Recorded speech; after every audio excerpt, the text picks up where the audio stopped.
누가복음 9장에서는 예수님과 제자들의 차이가 확연히 드러납니다. 예수께서는 언제든 맡겨진 양떼를 위해 목숨을 바칠 준비가 되어 있으셨습니다. 반면 제자들은 예수님을 따라 병자도 고치고 하나님의 나라도 전했지만 예수님과는 많은 부분에서 차이가 있었습니다. 그들은 아직 사명보다는 자신이 우선이었기 때문입니다. 그런 제자들에게 예수께서는 9장 23절에 이런 말씀을 하셨습니다. 아무든지 나를 따라오려거든 자기를 부인하고 날마다 제 십자가를 지고 나를 따를 것이니라. 아멘. 누군가 당신을 정말 따르고자 한다면 먼저 자신부터 부인해야 한다고, 자기 계획과 주관과 고집과 소견부터 내려놓아야 한다고, 그리고 당신께서 그러셨듯이 자기 십자가를 지고 예수님을 따라야 한다고 말입니다. 그리고 어제 본문 44절에서 예수님은 드디어 당신께서 이 땅에 오신 가장 중요한 이유를 설명하십니다. 이 말을 너희 귀에 담아두라. 인자가 장차 사람들의 손에 넘겨지리라. 아멘. 예수께서 이 땅에 오신 이유는 십자가를 지시기 위함이었습니다. 인류의 대속물로 자신을 바치기 위함이었습니다. 즉 쉽게 말해 낮아지기 위해, 섬기기 위해, 희생하기 위해, 죽기 위해 이 땅에 오셨다는 이야기입니다. 그런데 본문의 예수님 제자들의 모습은 이와는 많이 달라 보입니다. 함께 내용을 살펴보겠습니다. 오늘 본문 46절은 이렇게 시작합니다. 제자 중에서 누가 크냐 하는 변론이 일어나니. 이 문장의 주어가 예수님의 제자들이라는 사실이 놀랍습니다. 불과 열흘 전에 예수께서는 자기 부인과 자기 십자가를 가르치셨습니다. 그리고 바로 조금 전에는 당신의 순환까지 예고하며 이 말을 너희 귀에 담아두라고 명령하셨습니다. 그런데 제자들은 전혀 다른 생각을 하고 있었던 것입니다. 물론 제자들은 나름대로 예수님 몰래 다투려고 노력했을 것입니다.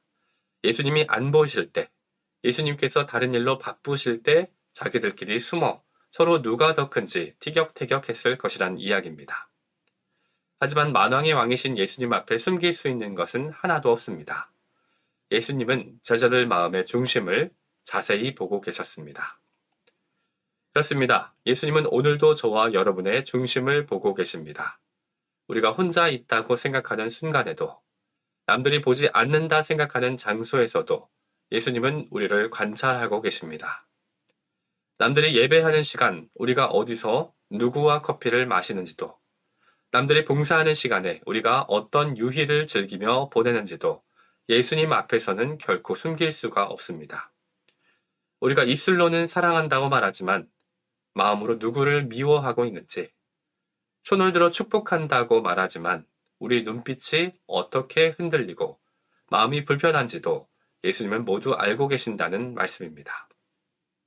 예수님은 누가 더 크냐고 다투는 제자들의 모습을 말없이 지켜보셨습니다. 그리고 제자들을 위해 한 어린아이를 데려다가 곁에 세우십니다. 누구든지 내 이름으로 이런 어린아이를 영접하면 곧 나를 영접함이요. 또 누구든지 나를 영접하면 곧 나를 보내신 이를 영접함이라. 아멘. 예수께서는 어린아이 한 명을 대접하는 것이 바로 예수님을 대접하는 것이라고 말씀합니다. 어린아이 한 명을 섬기는 것이 바로 예수님을 섬기는 것이라는 말씀입니다. 즉, 어린아이를 섬기는 것이 예수님과 하나님을 섬기는 것과 같다는 놀라운 말씀입니다. 여러분들은 교사로 어린아이를 섬겨보신 적이 있으십니까? 혹시 아이들 섬기는 봉사를 해보신 적이 있으십니까? 주일학교 교사라면 왕년에 다 해봤지 라고 생각하는 분도 계실 것입니다. 그런데 정말 우리가 맡겨진 아이를 제대로 섬겼는지는 다시 생각해 봐야 할 수도 있습니다. 구체적으로 몇 가지 질문을 해보면 쉽게 그 답을 알 수 있습니다.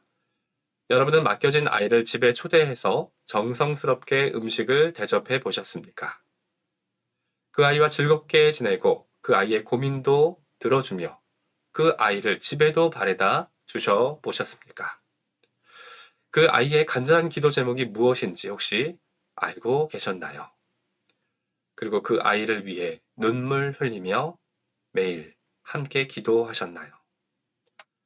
무엇보다 그 아이와 지금도 계속 연락하고 계신가요? 만약 그렇지 않다면 우리가 정말 그 아이를 섬겼다고 예수님 앞에서 당당히 말할 수 있을까요? 예수께서는 이런 어린아이 하나를 영접하는 것이 당신을 영접하는 것이라 말씀하셨는데, 우린 우리 앞에 있는 어린 예수께 그 정도 관심과 사랑이 없었던 것은 아니었습니까? 저는 지금 우리가 교사로 사역을 똑바로 하지 못한 것을 흠잡으려는 것이 아닙니다. 또 누구나 교사가 되어야 한다고 말씀을 드리려는 것도 아닙니다. 다만 한 사람을 섬기고 세우는 것이 얼마나 힘든 일인지를 이야기하는 것입니다. 예수님께서는 12명의 제자와 3년간 동행하시며 함께 먹고 자며 모든 사역을 함께 하셨습니다. 그래서 예수님의 제자들은 지금 예수님과 전혀 다른 생각을 하고 있었습니다. 다른 마음으로 누가 크냐 다투고 있었다는 것입니다. 그런데 우린 고작 한 주에 한 번 아이들을 만나 공과를 가르치고 정말 그 아이를 섬겼다고 예수님 앞에서 말할 수 있을지 생각해 보자는 것입니다. 예수님은 말씀을 이렇게 마무리하십니다. 너희 모든 사람 중에 가장 작은 그가 큰 자니라. 예수님은 섬김을 받는 자가 아니라 섬기는 자가, 대접을 받는 자가 아니라 대접하는 자가, 그리고 가장 작아 보이는 자가 가장 큰 자라고 우리에게 가르치신 것입니다. 말씀을 정리합니다. 예수님은 누가 크냐고 다투는 제자들 앞에 한 아이를 세웁니다. 그리고 천국에서는 가장 작은 자가 가장 큰 자라고 말씀하십니다. 남을 섬기고 남을 세우는 자가 가장 높은 자라고 말입니다. 자신을 낮추고 겸손한 사람이야말로 진짜 예수님을 따르는 사람이라고 설명하신 것입니다. 그런데 49절을 보면 요한은 여전히 예수님의 말씀을 이해하지 못합니다.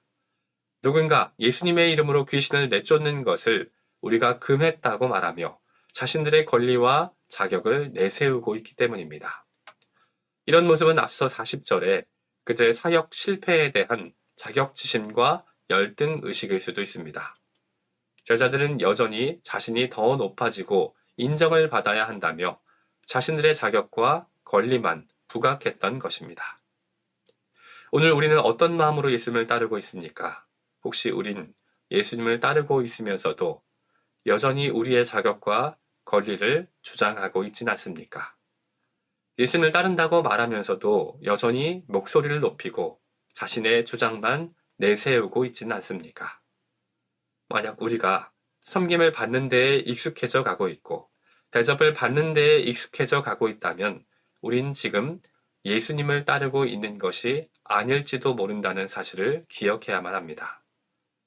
왜냐하면 예수께서는 낮아지시기 위해, 섬기시기 위해, 희생하시기 위해, 죽으시기 위해 이 땅에 오신 분이기 때문입니다. 예수께서는 모든 사람 중에 가장 작은 그가 큰 자라고 말씀하십니다.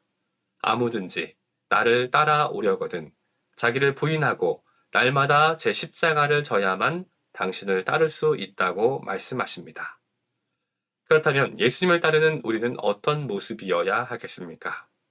예수님을 따라 겸손의 멍에를 함께 매길 원합니다. 우리의 구원자를 따라 섬김의 십자가를 짊어지길 원합니다. 겸손과 섬김으로 예수님만 따르는 저와 여러분이 되시기를 간절히 소망합니다.